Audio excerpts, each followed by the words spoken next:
সবাইকে সানা smile education সেন্টারে স্বাগত জানিয়ে আজকের পর্বটি শুরু করছি।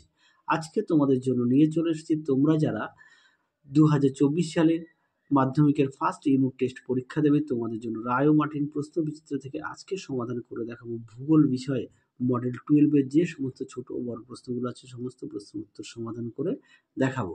আগের ভিডিওতে তোমাদের আমরা 1 থেকে 11 নম্বর মডেলসের সমাধান করে দিয়েছি ভূগোল বিষয়ে। তোমরা যারা এখনো দেখোনি আমাদের প্লে লিস্টে গেলে পেয়ে যাবে। এছাড়াও তোমাদের দশম শ্রেণীর আমরা ইতিহাস ও ভূগোলের সাজেশন দেওয়া আছে, উত্তর সহকারে দেওয়া আছে। তোমরা যারা এখনো দেখোনি আমাদের প্লে লিস্টে গেলে পেয়ে যাবে। চলো দেরি না করে মূল বিষয়ে যাওয়া যাক।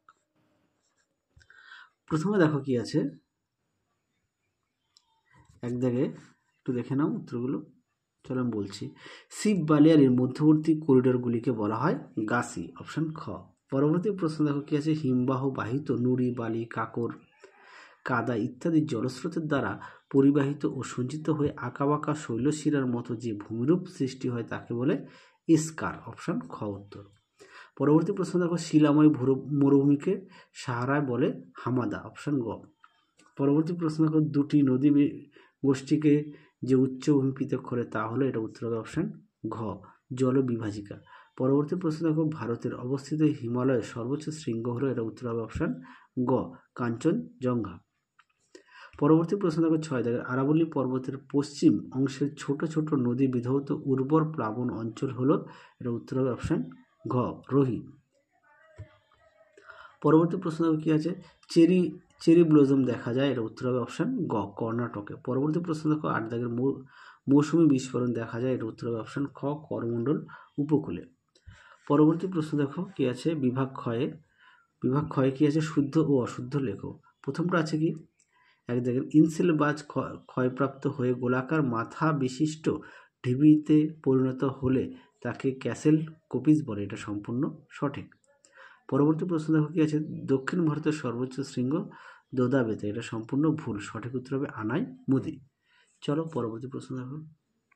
পরবর্তী প্রশ্ন কি আছে দেখো, 2-1 দাগে, মহাদেশে হিমবাহ অধ্যুষিত অঞ্চলে বরফ মুক্ত পর্বতের শীর্ষ দেশকে ড্যাশ বলে, এটা উত্তর হবে নুনাটাক্স। পরবর্তী প্রশ্ন দেখো, ভারতের নবীনতম রাজ্য হলো তেলেঙ্গানা। পরবর্তী প্রশ্ন দেখো কি আছে, একটি বা দুটি শব্দের উত্তর দাও। প্রথমে কি আছে, কিউসেক কি? কিউসেক হলো নদীর জলপ্রবাহ মাপার একক। তাহলে কিউসেক কি? কিউসেক হলো নদীর জলপ্রবাহ মাপার একক। পরবর্তী প্রশ্ন দেখো 2 দাগের, পৃথিবীর বৃহত্তম মহাদেশীয় হিমবাহ কোনটি? এটা উত্তর হবে ল্যাম্বার্ট। পরবর্তী প্রশ্ন দেখো, ভারত ও পাকিস্তানের সীমারেখা কি নামে পরিচিত? এটা উত্তর হবে র্যাডক্লিফ লাইন নামে পরিচিত। পরবর্তী প্রশ্ন দেখো কি আছে, 4 দাগের, ভারতের উত্তরতম বিন্দু কোনটি? এটা উত্তর হবে ইন্দিরা কল। পরবর্তী প্রশ্ন দেখো, গঙ্গার ডান তীরস্থ একটি উপনদীর নাম লেখো। এটা উত্তর তোমরা লিখবে যমুনা লিখবে। চলো এবার আমরা বিভাগ গয়ের প্রশ্নগুলো দেখবো কি আছে। প্রথম প্রশ্ন আছে কি, 3-1, নগ্নি ভবন কাকে বলে? চলো উত্তরটা দেখো। প্রশ্ন উত্তরটি কি আছে, বহির্জাত অবরোহণ প্রক্রিয়ায় আবহবিকার পুঞ্জিত ক্ষয় ও ক্ষয়ীভবন এই 3টি পদ্ধতির যৌথ ক্রিয়াশীলতার ভূপৃষ্ঠের উপরিভাগের শিলাস্তর ক্ষয়ীভূত হয়ে অপসারিত হয় এবং নিচের শিলাস্তর উন্মুক্ত হয়, একে নগ্নিভবন বলে। তাহলে নগ্নিভবন কাকে বলে তোমরা পেয়ে গেলে, এখান থেকে অবধি লিখবে। চলো পরবর্তী প্রশ্ন দেখো। পরবর্তী প্রশ্ন দেখো কি আছে, ক্রেভাস কি? চলো উত্তরটা দেখো। দেখে নাও ক্রেভাস কি। হিমবাহের প্রবাহ পথে ঢালের পরিমাণ বেশি হলে বা হিমবাহের বিভিন্ন অংশের মধ্যে প্রবাহের গতির পার্থক্য ঘটে, ফলে হিমবাহ পৃষ্ঠে টান পড়ে ও ফাটলের সৃষ্টি হয়। এই ফাটলগুলিকে ক্রেভাস বলে। তাহলে উত্তরটা এখান থেকে এই পর্যন্ত লিখবে, আর ছবিটা একটু দেখে নাও। চলো পরবর্তী প্রশ্ন দেখো। পরবর্তী প্রশ্ন কি আছে, ষষ্ঠ ঘাতের সূত্র বলতে কি বোঝে? এই প্রশ্নটি তোমাদের অনেক সেটে দেওয়া আছে। চলো তাও উত্তরটা দেখাচ্ছি। দেখে নাও প্রশ্ন উত্তরটি সুন্দর করে দেওয়া আছে, এখান থেকে তোমরা এই অবধি উত্তরটা লিখবে। আমি মুখে বললাম, একটু দেখে নাও। যাদের বই আছে অবশ্যই বই থেকে পড়বে। প্রতিটা প্রশ্নের পাশেই তোমাদের পেজ নাম্বার দেওয়া আছে তোমাদের সুবিধার্থে। এই প্রশ্নের পেজ নাম্বার হচ্ছে 39, রায় ও মার্টিন সহায়িকা। চলো পরবর্তী প্রশ্ন দেখো কি আছে। পরবর্তী প্রশ্ন আছে কি, গ্রেট গ্রিন ওয়াল কি? চলো উত্তরটা দেখো। দেখে নাও প্রশ্নটি।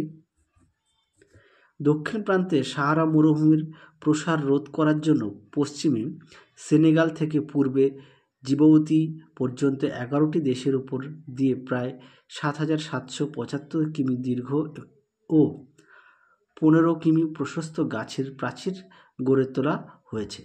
এই প্রাচীর গ্রেট গ্রিন ওয়াল বা বৃহৎ সবুজ প্রাচীর নামে পরিচিত। তাহলে উত্তরটা তোমরা এখান থেকে এই পর্যন্ত লিখবে। ম্যাপ একটু দেখে নাও, ম্যাপে দেখে নাও ছবিটা। চলো পরবর্তী প্রশ্ন দেখো। পরবর্তী প্রশ্ন দেখো কি আছে, 3-3 আধি কি? চলো উত্তরটা দেখাই। দেখে নাও আধি কি। গ্রীষ্মকালে উত্তর পশ্চিম ভারতে বিশেষত রাজস্থানে যে প্রবল ধূলিঝড় হয় তাকে আধি বলে। আর উৎপত্তিটা দেখে নাও একেবারে। চলো পরবর্তী প্রশ্ন দেখো। পরবর্তী প্রশ্ন আছে কয়াল কাকে বলে? চলো উত্তরটা দেখো। দেখে নাও কয়াল কাকে বলে। কেরল রাজ্যের মালাবার উপকূলের উপহ্রদগুলিকে কয়াল বলা হয়। উৎপত্তিটা দেখে নাও আর বৈশিষ্ট্য একেবারে দেখে নাও, সুন্দর করে দেওয়া আছে। চলো পরবর্তী প্রশ্ন দেখো।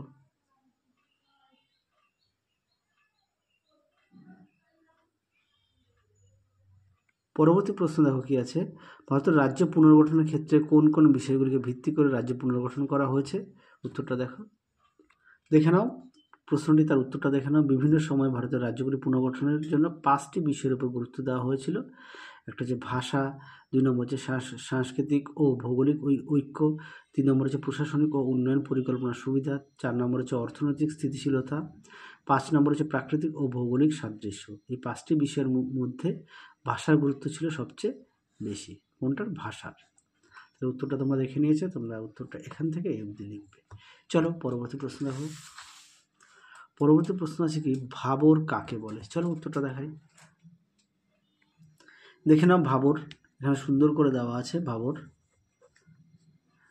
পশ্চিমে সিন্ধু থেকে পূর্বে তিস্তা নদী পর্যন্ত শিবালিকের পাদদেশে বরাবর বিস্তৃত সংকীর্ণ নুড়ি প্রস্তরময় ভূমিকে ভাবর বলে। এর উৎপত্তিটাও দেখে নাও আর বৈশিষ্ট্য দেখে নাও, সুন্দর করে দেওয়া আছে। চলো পরবর্তী প্রশ্ন দেখবো আমরা কি আছে। পরবর্তী আছে দেখো, ড্রামলিন ও রসেমতানের মধ্যে পার্থক্য নির্দেশ করো। এই প্রশ্নটি তোমাদের মডেল 10-এর মধ্যে দেওয়া আছে। হ্যাঁ, এই প্রশ্নের উত্তরটি মডেল 10-এ দেখানো আছে, তোমরা একটু দেখে নিও। পরবর্তী প্রশ্ন দেখো, বারখান ও শিপ ব্যালেরির মধ্যে পার্থক্য নির্দেশ করো। চলো উত্তরটা দেখাই। এই প্রশ্নটি মডেল 10-এ দেওয়া আছে, অনেক সেটেই দেওয়া আছে, মডেল 10-এও দেওয়া আছে, একটু দেখে নিও কষ্ট করে, অনেক সেটেই আছে, খুবই গুরুত্বপূর্ণ একটি প্রশ্ন। দেখে নাও প্রশ্নের উত্তরটি, সুন্দর করে দেওয়া আছে, অবশ্য বিষয় উল্লেখ করা আছে।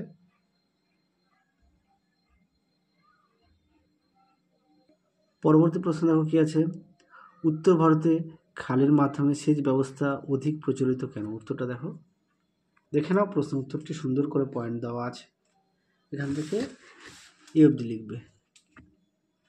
চলো পরবর্তী প্রশ্ন দেখো। পরবর্তী প্রশ্ন আছে, করমণ্ডল উপকূলে বছরে 2বার বৃষ্টিপাত হয় কেন? চলো উত্তরটা দেখো, এই প্রশ্নটি গুরুত্বপূর্ণ। দেখে নাও প্রশ্ন উত্তরটি, সুন্দর করে দেওয়া আছে, দেখে নাও উত্তরটি, তোমরা এখান থেকে লিখবে।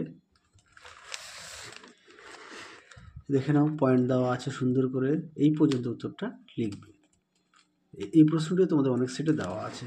চলো এরপরে আমরা বিভাগ উময়ের প্রশ্নগুলো, উত্তরগুলো আমি দেখালাম না, তোমরা প্রশ্নগুলো একটু দেখে নাও, কেননা একই উত্তর তোমাদের বারবার সেটে দেওয়া আছে। আমি তোমাদের 10 নম্বর মডেল সেট অবধি সমস্ত ছোট বড় দেখিয়ে দিয়েছি, আশা করি 10 নম্বর মডেল সেটের মধ্যে তোমরা পেয়ে যাবে। এই প্রশ্নের উত্তরগুলিও দেখানো আছে, একই প্রশ্ন তো, তাই আমি বারবার রিপিট করলাম না। তাও তোমাদের যদি কোনো অসুবিধা হয় অবশ্যই আমাকে প্রশ্নটি লিখে পাঠাবে, আমি তার উত্তর পাঠিয়ে দেবো। চলো তাহলে আজকের মতো এখানে সমাপ্ত করছি, আবার দেখা হবে খুব শীঘ্রই তোমাদের পরবর্তী ভিডিওতে। তোমরা সবাই সুস্থ থেকো, ভালো থেকো, টাটা।